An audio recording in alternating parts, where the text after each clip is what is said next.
지난 시간에 그 인슐린의 어떤 그 표적세포, 인슐린 수용체가 어떻게 되어 있으며 또 활성화가 되었을 때에 어떻게 기능을 하는지에 대해 가지고 간략하게 한번 이렇게 알아봤고요. 그래서 우리 몸에서 인슐린이 분비가 된다고 해서 또는 우리가 인슐린을 주입을 한다고 해서 그것이 다 모든 어떤 뭐 해결책이 된다든지 아니면 단순하게 그것만으로 우리 생명 활동이 된다든지 이런 게 아니라 이런 인슐린 수용체에 대한 부분들도 한번 생각해 봐야 되고, 이런 인슐린 수용체에도 어떠한 문제가 있는지, 이를 둘러싼 그런 효소들의 어떤 활성 정도라든지 이런 것들이 어떻게 변화가 생기는지, 이러한 것들도 생각을 해 봐야 된다는 겁니다. 그래서 우리 생명 활동을 단순하게 이렇게 획일화 시켜가지고 단순화시켜서 바라보게 되면 어쩌다 어떤 경우에는 좀 음,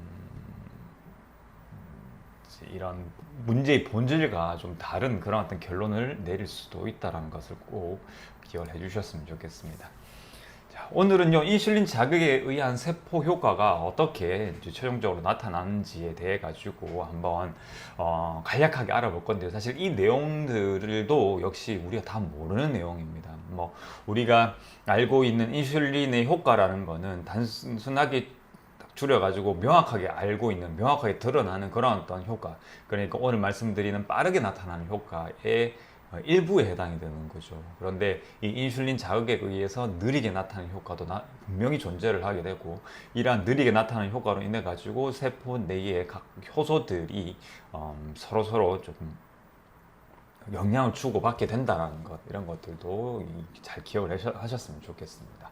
인슐린 자극에 의해서 세포 효과는 빠르게 나타나는 효과, 느리게 나타나는 효과 모두 존재를 하고요. 빠르게 나타나는 효과는 여러분들이 잘 알고 계신 겁니다. 세포막을 통해서 포도당 흡수가 증가되는 거죠. 인슐린이라고 하면 가장 대표적인 효과로서 여러분들께서 기억을 하고 계신 거고요. 이러한 효과는 인슐린이 그 표적 세포의 그 표적 조직에 표적 세포의 막수용체와 결합한 후 한 수초 이내 빠르게 이렇게 발생을 하게 됩니다. 주로 우리 몸에 있는 세포들 중에서 근육세포와 지방세포에서 이러한 어떤 효과가 발생을 하게 되고요.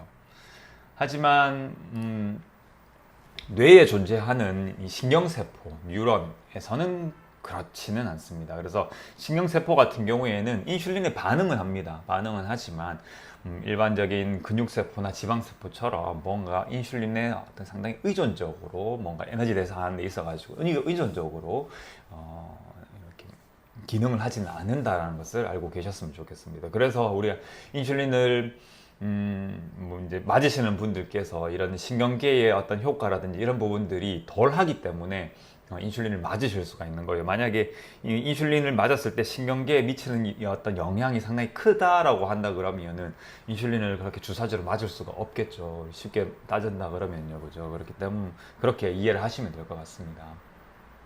그렇다고 해서 인슐린에 이 신경세포가 반응을 하지 않는 건 아니라는 것. 인슐린이 신경세포에 미치는 영향도 분명히 있습니다. 그래서 그런 것도 잘 알고 계셔야 됩니다. 그리고 뭐 밑에 검은색으로 된 내용들은 참고 삼아서 읽어보시면 됩니다. 세포 안으로 이동된 포도당은 당분 대사의 기본적인 물질로 사용이 되고요.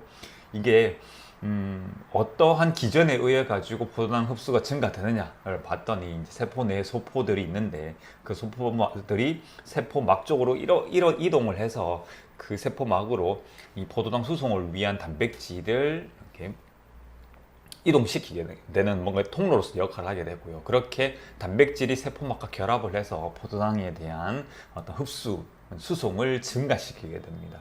근데 인슐린 효과가 이렇게 없어지게 되면은 한 3에서 5분 이내에 소포들이 다시 세포 내로 이렇게 세포막에서 멀어져서 세포 안쪽으로 이동을 하게 되고, 그렇게 이동을 함으로써 어떤 세포막이 평상시에 어떤 상태를 유지를 하게 되는 거죠. 즉 포도당의 흡수가 되지 않는 그런 포도당의 흡수가 증가되기 전의 상태로 이렇게 돌아가게 된다라고 보시면 됩니다. 그리고 또 빠르게 나타나는 효과의 두 번째로서는 이제 아미노산, 뭐 칼륨, 미온, 인산염, 이온에 대한 세포막의 투과성도 증가시킨다라는 것. 이 두 가지는 대체적으로 잘 알고 계시는 내용들이다라고 생각이 듭니다. 하지만 이렇게 빠르게 나타나는 효과뿐만 아니라 느리게 나타나는 효과도 느리게 나타나는 효과도 존재를 하거든요. 그래서 그 느린 효과는 주로 이제 세포 내의 어떤 대사에 관련되는 그런 효소들의 활성 수준을 변화시킨다든지 아니면은 뭐 더 느린 효과로서 효소 계통에 영향을 미치는 어떤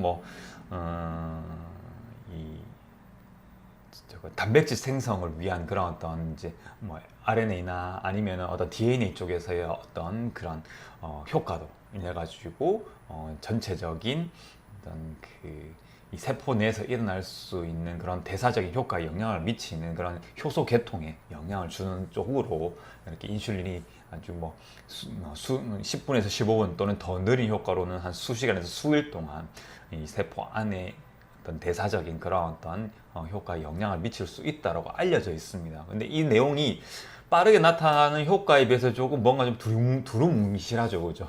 그만큼 우리가 여기에 대해 가지고 아직 잘 모른다라고 알고 계시면 되고 연구하기도 상당히 어렵고 지금도 연구 중이고 그런 부분이다라고 생각을 하시면 됩니다. 그렇기 때문에 우리가 뭐 생리적으로 해박적으로 많은 부분들을 우리 인류가 알고 있다라고 하지만 이런 우리가 가지고 있는 본래의 생명 활동에 대해 가지고 아직까지도 우리는 많은 부분을 모르고 있다라는 것. 그래서 진짜 우리가 인슐린에 대해서 과연 어느 정도 알고 있는가라고 물어봤을 때 참 빙산의 일각일 수도 있다라고 생각을 하셔야 됩니다. 그렇기 때문에 이런 여러분들께서 당뇨라고 하는 부분, 아니면 인슐린 감수성과 인슐린의 어떤 저항성에 관련된 부분, 그 다음에 어떤 당분 대사와 관련된 부분, 이런 부분들을 보실 때에 획일적으로나 아니면 너무 우리의 생명 활동을 단순화시켜서 보시는 것은 조금 어떤 이 다른 결론에, 그러니까 본질적인 부분과는 다른 결론을 이룰 수 있는 그런 어떤 여지가 있다라는 겁니다. 그래서 항상 우리의 생명 활동은 보다 유기적으로 전체적으로 바라보실 수 있도록 노력을 하셔야 되고 어떤 병을 치료하거나 접근하는 데 있어서 한 가지 방법만 있는 건 절대 아닙니다. 그래서 우리의 생명 활동이 한 가지 방법으로 이루어지는 게 아니듯이 상당히 유기적으로 이렇게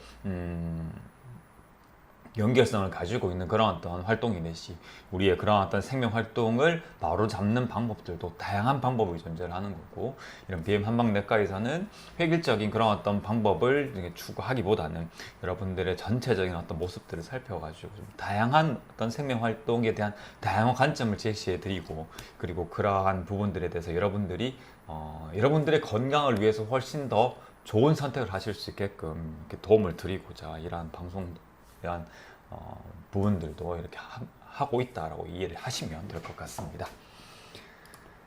자, 이렇게 오늘의 헬스 토픽도요, 좀 짧게 하려고 했는데 또 좀 길어졌습니다. 그래도 이러한 내용들이 여러분들께서 여러분들의 몸을 또는 여러분들의 생명 활동을 이해하시는데 조금이나마 도움이 된다 그러면은 제가 좀 보람이 있을 것 같습니다.